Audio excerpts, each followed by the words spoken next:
C'est maintenant l'heure de la période de questions de l'Assemblée annuelle. Comme je l'ai mentionné précédemment, les membres peuvent poser leurs questions par le biais de la fonction de clavardage de cette session. Nous ferons de notre mieux pour répondre à autant de questions que le temps le permettra. Si des questions restent sans réponse, le personnel de l'Ordre répondra par courriel au cours des 2 prochaines semaines. Afin de répondre aux questions du plus grand nombre de membres possible, nous vous demandons de vous limiter à une seule question. J'aimerais maintenant demander à Sarah Chaudouri, directrice des communications de l'Ordre, de lire certaines de vos questions. Merci, Denita. Pour ceux qui regardent en ligne, si vous le pouvez, n'hésitez pas à soumettre vos questions dans la boîte de discussion et ainsi, je pourrai les parcourir et les lire à haute voix, autant que le temps le permettra. Je crois que nous avons une question sur la pratique professionnelle avec quelqu'un qui demande si les membres ont la possibilité de participer à des petits groupes afin d'obtenir des commentaires sur des éléments de pratique comme la publicité. Merci beaucoup pour cette question. Nous nous préparons toujours à la période de questions de la JAF. Je ne pense pas avoir eu exactement cette question auparavant depuis que je participe à cette période de questions. Mais c'est une excellente question et je pense que ce qu'elle me dit, c'est que vous, en tant que membre, vous demandez quelles sont vos obligations en matière de pratique professionnelle et éthique en vertu du code de déontologie et des normes d'exercice.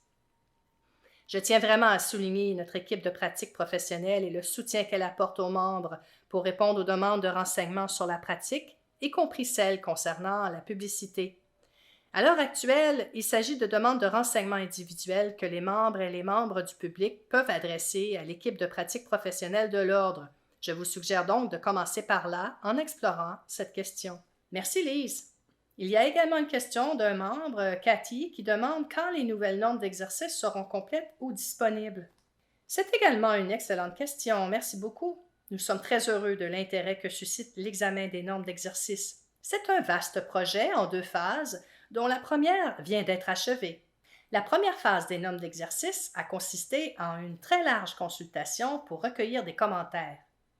À la suite de cette phase de consultation et du rapport généré par la première phase, les révisions des normes d'exercice seront effectuées, étudiées, examinées et supervisées par le Comité des normes d'exercice de l'Ordre.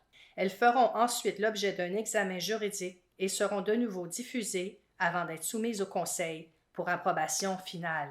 Je voulais donc vous avertir qu'il faudra un certain temps avant que les normes d'exercice révisées ne soient soumises au Conseil et approuvées, mais je vous encourage vraiment à rester à l'écoute et à suivre le processus. Nous sommes heureux que vous soyez si intéressés. Merci beaucoup, Lise, et merci à tous ceux et celles qui soumettent leurs questions dans la boîte de discussion. Il y a une question, je crois, liée au rôle de l'association et de l'Ordre. Il s'agit de savoir pourquoi l'assurance n'est disponible que par le biais de l'adhésion à l'ATSO. Cela semble être un coût supplémentaire ou une partie de l'adhésion. Je me réjouis donc de l'occasion qui m'est donnée de souligner d'une manière très générale les différences de mandat entre les associations professionnelles et l'Ordre. Donc, le rôle des associations professionnelles, et je ne veux certainement pas parler au nom de nos précieux collègues des associations, mais le rôle de l'association est de défendre les questions qui ont une incidence sur la pratique du travail social et des services sociaux, ainsi que sur les travailleurs sociaux et les techniciens en travail social. Et dans ce rôle, dans cette défense des intérêts des travailleurs sociaux et des techniciens en travail social, les associations fournissent généralement une assurance responsabilité professionnelle parce que l'assurance responsabilité professionnelle est pour les membres. D'autre part, l'Ordre, en tant qu'organisme de réglementation, a pour mandat de protéger l'intérêt public. Il est donc très important que l'Ordre prenne toutes ses décisions à la lumière de ce mandat de protection du public, qui est de s'assurer qu'il y ait des processus équitables en place pour protéger le public contre l'inconduite potentielle des membres de l'Ordre. Par conséquent, l'assurance responsabilité professionnelle, qui soutiendrait un membre dans ces situations où il pourrait faire face à des allégations de faute professionnelle, ne serait pas vraiment appropriée comme service à fournir pour un organisme de réglementation. Merci Lise. Il y a des questions sur les cotisations annuelles, certains voulant confirmer le montant des cotisations annuelles. Je vais donc peut-être prendre un moment pour confirmer que les informations sur les cotisations annuelles sont disponibles sur notre site Web. Il y a des questions spécifiques pour savoir s'il est prévu ou non de diminuer la cotisation actuelle, étant donné que nous sommes en pleine pandémie et que, par exemple, les membres ne sont pas en mesure d'assister en personne à la JAF, comme cela a été le cas dans le passé, et avec les réalités de la pandémie, si l'Ordre envisage de diminuer les cotisations annuelles. Merci beaucoup. Et je pense que cette question et ces questions découlent très bien de la question précédente sur le rôle d'une association professionnelle par rapport au rôle d'un organisme de réglementation. Je vais m'éloigner un instant des détails de la question pour dire que l'autoréglementation et l'autoréglementation professionnelle sont un privilège. Et ce privilège s'accompagne de coûts importants. La réglementation professionnelle comporte de nombreux aspects dont l'Ordre doit s'acquitter. L'Ordre est donc une organisation comme n'importe quelle autre organisation avec certaines exigences et certaines choses qu'il doit faire en tant qu'organisation. Et puis, il y a les fonctions de réglementation de l'Ordre dans l'exercice de la profession. L'autoréglementation va du soutien à la pratique professionnelle, dont nous avons parlé au début, à l'inscription, à nos processus de plainte et de discipline dont je viens de parler. Et, comme vous pouvez l'imaginer, toutes ces activités de réglementation ont un coût important. Les finances des ordres sont gérées très soigneusement afin d'assurer une utilisation prudente des ressources, puisque notre seule source de revenus est constituée de cotisations des membres. Cela dit, chaque année, dans le cadre de son processus budgétaire très minutieux et réfléchi, le Conseil de l'Ordre examine attentivement les projections de trésorerie ainsi que les cotisations des membres dans un contexte plus large de ses besoins pour mener à bien ses opérations. Et donc, dans ce contexte, comme Chandor-Gauthier l'a signalé, nous n'avons pas vu d'augmentation des cotisations des membres depuis 2020. C'est donc une période de temps significative. Et nous sommes parfaitement conscients des défis que nos membres ont dû relever pendant la pandémie. Je pense que les décisions du Conseil de ne pas augmenter les cotisations des membres dans ce contexte ont été très soigneusement étudiées. Ceci en équilibrant très bien l'impact de la pandémie sur les membres, tout en permettant à l'Ordre de remplir ses obligations et son mandat de protection du public. Merci. Je pense que la prochaine question peut être adressée de façon appropriée par Chandor. J'ai remarqué dans le rapport financier que l'Ordre a déclaré un revenu d'investissement. Pouvez-vous nous donner des détails sur les investissements de l'Ordre? Bien sûr. Donc, l'Ordre investit dans plusieurs types d'investissements différents, à la fois à long terme et à court terme. C'est seulement un aperçu. Il y a des obligations, des actions, des titres étrangers, des fonds communs de placement, des certificats de placement garantis. Et ils sont répartis entre le court terme et le long terme. Vous pouvez voir cela dans l'état résumé de la situation financière du rapport annuel. Je peux également préciser que les obligations, dont certaines arrivent à échéance en 2022, sont incluses dans la partie à court terme des investissements.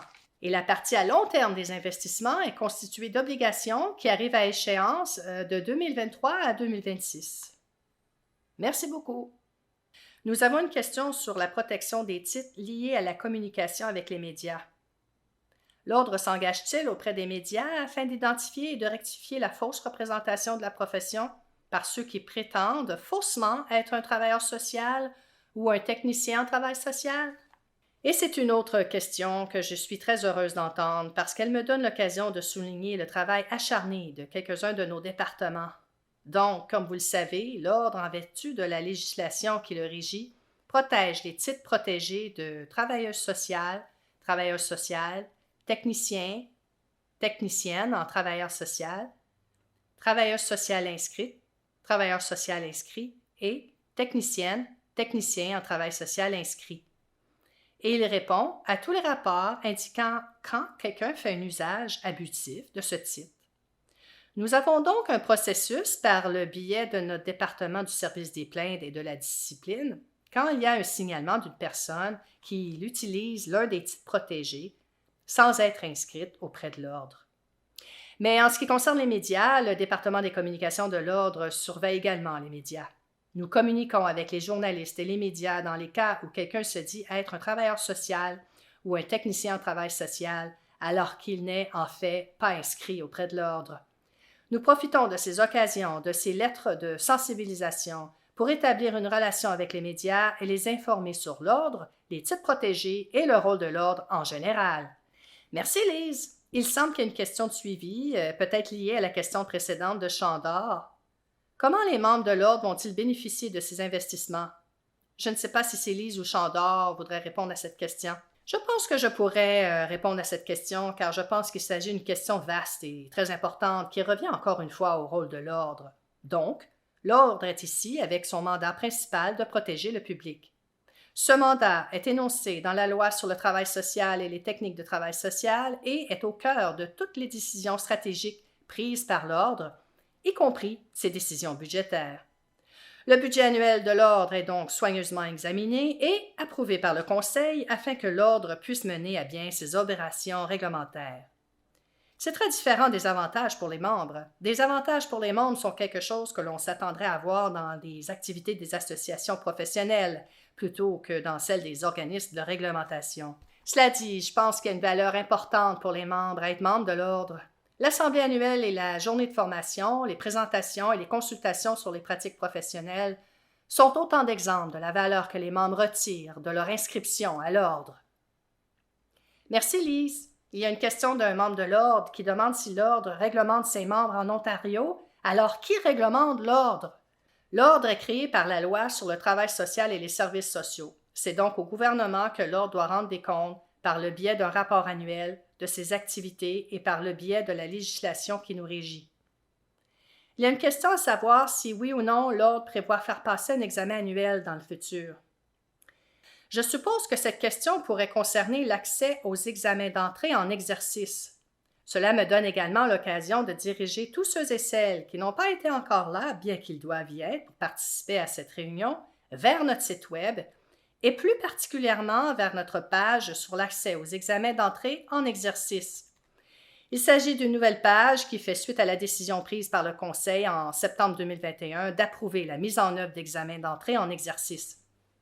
Il s'agit donc d'examens que les candidats à l'inscription de l'ordre devront passer avant de s'inscrire à l'ordre, conformément aux échéanciers de l'Association of Social Worker Board, et la raison pour laquelle je mentionne cela est que ces examens d'entrée en exercice ne seront pas mis en œuvre avant 2027.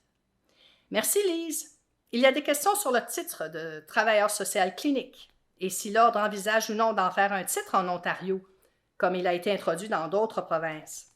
Donc, le titre de travailleur social clinique n'est pas un titre protégé. Et en fait, il est peut-être trompeur pour les membres de l'ordre d'utiliser le titre de travailleur social clinique, ce qui implique qu'il existe un tel titre en Ontario.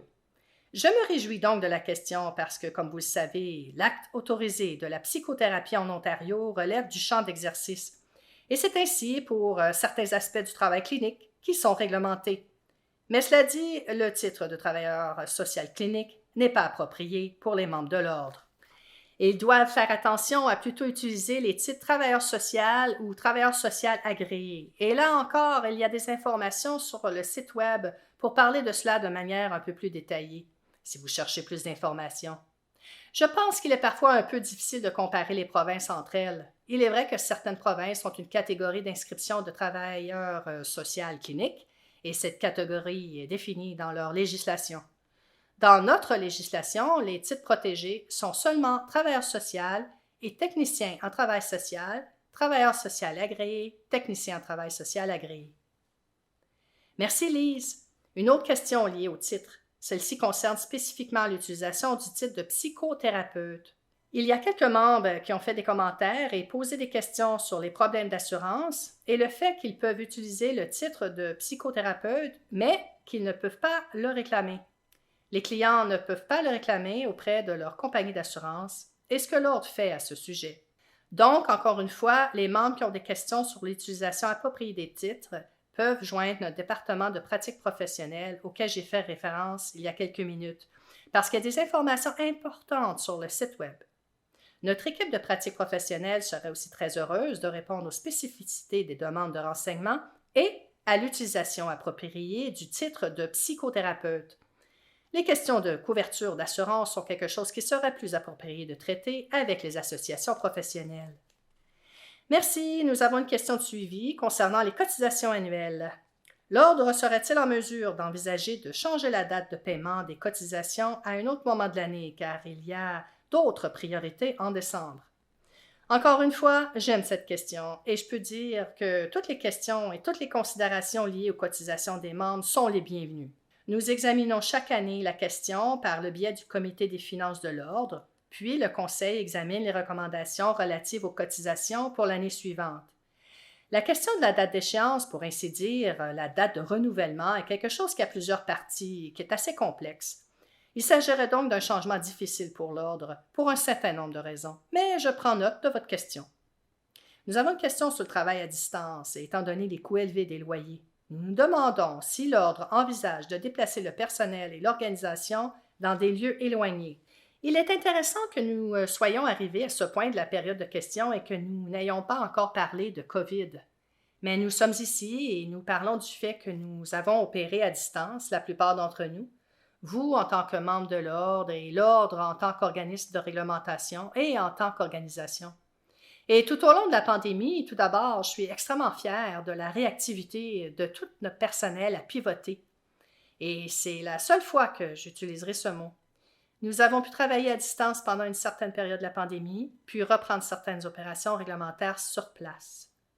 L'une des choses que vous aurez vues dans la présentation de Champ d'Or, c'est que l'Ordre continue de croître, pas seulement en termes de nombre de membres, ce qui, vous pouvez l'imaginer, s'accompagne aussi d'autres exigences opérationnelles importantes. Ainsi, en tant qu'organisation, nous examinons attentivement le fait que les locaux et les loyers représentent une part importante du budget annuel de l'Ordre. Après avoir réfléchi à ces éléments, il reste important pour l'Ordre de fonctionner sur place en tant qu'organisation, étant donné les fonctions et le personnel qui travaillent actuellement sur place. Merci Lise. Question de suivi concernant l'accès aux examens d'entrée en exercice. Les membres actuels devront-ils également passer l'examen et cela pourrait-il signifier la révocation de leur inscription à l'Ordre? C'est donc une réponse simple et directe que le membre sera soulagé d'entendre. L'examen d'entrée en exercice n'est pas destiné aux membres actuels de l'Ordre. Il ne serait passé que par les personnes qui font une demande d'inscription auprès de l'Ordre. Nous avons une question concernant le taux de conformité avec le PMC. Je ne suis pas sûre que vous ayez cette information. Si ce n'est pas le cas, nous pouvons certainement leur fournir cette information à une date ultérieure. Mais en notant un niveau élevé de conformité des membres avec le PMC 2021, pourriez-vous partager le pourcentage de tous les membres qui ont été audités afin d'être conformes au PMC? Non, je ne peux pas partager cette information. Je dirais brièvement que nous continuons à être très fiers de l'approche adoptée par notre programme de maintien de la compétence. Ceci reflète vraiment le fait que la grande majorité de nos membres est très dévouée à l'apprentissage professionnel continu, au développement professionnel continu tout au long de leur pratique. Le PMC exige des membres qu'ils réfléchissent chaque année à leur pratique pour revoir les normes d'exercice, ce qui est évidemment extrêmement important pour tous les membres de l'Ordre. Les membres examinent aussi les lectures obligatoires qui reflètent les priorités et les risques dans la pratique et les domaines de pratique sur lesquels les membres doivent être informés. Les membres fixent aussi leurs propres objectifs et plans d'apprentissage qu'ils réalisent ensuite tout au long de l'année. En adoptant une approche d'apprentissage pour adultes pour le programme de maintien de la compétence, l'Ordre se prononce vraiment sur la meilleure façon d'utiliser les ressources dans un tel programme. Merci Lise, nous avons un commentaire et non une question. En tant que membre de l'Ordre, j'aime que l'Ordre reprenne ses activités sur place car cela indique un désir de retrouver une certaine normalité. Je vous remercie beaucoup. Votre commentaire est apprécié. Nous avons à nouveau une question sur les investissements. Quelles entreprises font partie des fonds communs de placement et sont-elles en accord avec l'éthique du travail social? Je me suis donc demandé un peu plus tôt si cette question pouvait être motivée par cela. Je vais y répondre en disant que l'Ordre a une politique d'investissement à long terme approuvée par le Conseil. Je ne peux pas préciser l'année, mais il y a plusieurs années, on a ajouté une exigence d'investissement éthique à la politique d'investissement à long terme. Donc, oui, même si je ne peux pas parler des détails, c'est une considération dans les investissements à long terme de l'Ordre. Nous avons encore quelques questions sur les assurances. Pour la pratique privée, TSI n'est pas reconnu par toutes les assurances, laissant ainsi les clients payer de leur poche pour les services. Serons-nous reconnus dans un avenir proche pour que les clients puissent utiliser leur assurance privée pour payer leurs services? Je dirais donc que c'est une question très importante et qu'elle n'est pas nouvelle. C'est vraiment une question qui existe depuis de nombreuses années. Et j'encouragerais ceux et celles qui sont préoccupés par la couverture à faire le suivi de ces questions auprès de l'association professionnelle concernée. Il s'agit d'une activité entreprise par les associations professionnelles plutôt que par l'Ordre en tant qu'organisme de réglementation. Nous avons une question générale à savoir si les sessions JAF seront affichées sur le site Web de l'Ordre. Je pourrais donc prendre un instant pour confirmer que la majorité, pas toutes, mais la majorité des sessions éducatives qui se déroulent aujourd'hui seront disponibles à une date ultérieure sur notre site Web. Mais si vous manquez des sessions en direct aujourd'hui parce que vous êtes inscrit et que vous posez cette question, vous pouvez simplement rester connecté au portail virtuel et accéder à ces sessions sur demande. Nous avons une question concernant l'existence ou non d'opportunités de formation pour les membres de l'Ordre qui souhaitent se lancer dans la pratique privée, s'il y a des ressources de pratique à leur disposition. Il existe donc des ressources pratiques sur la pratique privée et bien d'autres sujets, et je vous encourage à les consulter sur le site Web de l'Ordre. Cependant, cela revient encore une fois au rôle de l'Ordre par rapport au rôle d'une association professionnelle. Il y a donc des considérations liées à l'éthique et à la pratique professionnelle. Donc, la pratique privée, dans ce contexte, serait couverte dans nos ressources. Pour ce qui est des activités commerciaux, faute de meilleurs termes, de l'établissement d'une pratique privée, j'encourage encore une fois le membre à consulter les associations professionnelles. Merci Lise. Nous avons une question spécifique sur la psychothérapie qui pourrait être mieux dirigée vers notre page web sur la psychothérapie, mais je vais quand même la poser. Quelle qualification un travailleur social agréé a-t-il besoin pour pouvoir dire qu'il pratique la psychothérapie? C'est une question très importante. Je vais en profiter de l'occasion pour parler de manière générale de la compétence et du rôle des normes d'exercice. Ainsi, tous les membres de l'Ordre sont tenus dans tout ce qu'ils font, y compris la psychothérapie, y compris la prestation de services de psychothérapie, de s'assurer qu'ils sont compétents et qu'ils respectent le code de déontologie et les normes d'exercice de l'Ordre. Et je pense qu'il est très important de replacer la pratique de la psychothérapie dans ce contexte. En ce qui concerne la psychothérapie, plus précisément l'acte autorisé de la psychothérapie, l'Ordre a des lignes directrices sur la pratique de la psychothérapie qui traitent de diverses considérations pour les membres lorsqu'ils considèrent s'ils sont ou non compétents pour effectuer l'acte actif contrôlé de psychothérapie. Je vous encourage donc à y jeter un coup d'œil, mais encore une fois, je vous invite à joindre notre équipe de pratique professionnelle qui sera heureuse de discuter de ces questions plus en détail. Merci, nous avons encore quelques minutes pour les questions. Nous en avons une qui demande pourquoi les travailleurs sociaux et les techniciens en travail social continuent de ne pas être membres des professions de santé réglementées selon la définition et la reconnaissance provinciale. Ce manque d'inclusion dans cette catégorie peut avoir un impact négatif sur la défense des intérêts des clients et la navigation dans le système. L'Ordre, comme vous le savez tous, est régi par la loi sur le travail social et les techniques de travail social et nous sommes responsables auprès du ministère des Services sociaux et communautaires.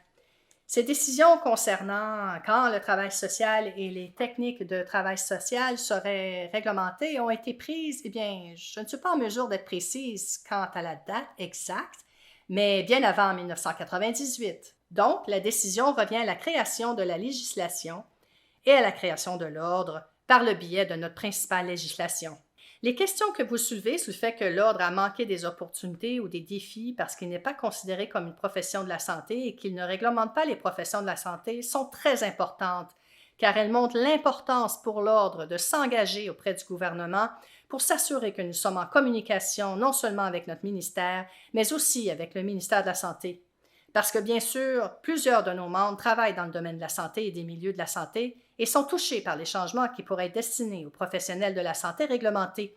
Et je suis heureuse de dire que nos efforts à cet égard, pour assurer la visibilité de l'Ordre auprès du ministère de la Santé ainsi que de notre ministère, ont été reçus très positivement. Merci Lise. Nous avons reçu plusieurs commentaires pour vous remercier d'être ici aujourd'hui et répondre à ces questions. Ils ont trouvé très utile de pouvoir entendre les questions de leurs collègues et les réponses aux questions qu'ils se posaient eux-mêmes. Merci. Nous avons une question, je pense que vous y avez déjà répondu, mais nous pouvons peut-être la poser à nouveau. Autour de l'accès aux examens d'entrée en exercice, si oui ou non les membres existants devront passer cet examen et ce que cela signifie. Je vais donc profiter de cette deuxième occasion pour dire que je suis contente que les gens posent cette question. Je suis heureuse que les gens prêtent attention aux décisions du Conseil et à l'importante décision prise par le Conseil en septembre 2021 de mettre en œuvre des examens d'entrée en exercice. Les examens d'entrée en exercice sont un outil supplémentaire très important pour la protection du public. Ils sont un autre moyen de s'assurer que toute personne inscrite à l'ordre est compétente et peut exercer de manière éthique et professionnelle. Ils sont donc exactement, j'utilise spécifiquement le terme examen d'entrée à l'exercice parce qu'ils sont destinés aux candidats qui demandent l'inscription à l'ordre et non aux membres actuels de l'ordre. Les membres actuels de l'ordre ne seraient pas tenus de passer des examens d'entrée en exercice. Nous avons une question sur l'inscription. Qu'est-ce qu'un aspirant membre qui n'a pas fait d'études en travail social ou en service social, mais qui a joué un rôle dans le domaine du service social, doit faire pour s'inscrire à l'ordre? Les exigences d'inscription de l'ordre sont énoncées dans le règlement sur l'inscription en vertu de la loi sur le travail social et les services sociaux. Je vous encourage donc, je ne vais pas vous diriger vers la loi, mais plutôt vers les pages d'inscription du site web de l'ordre.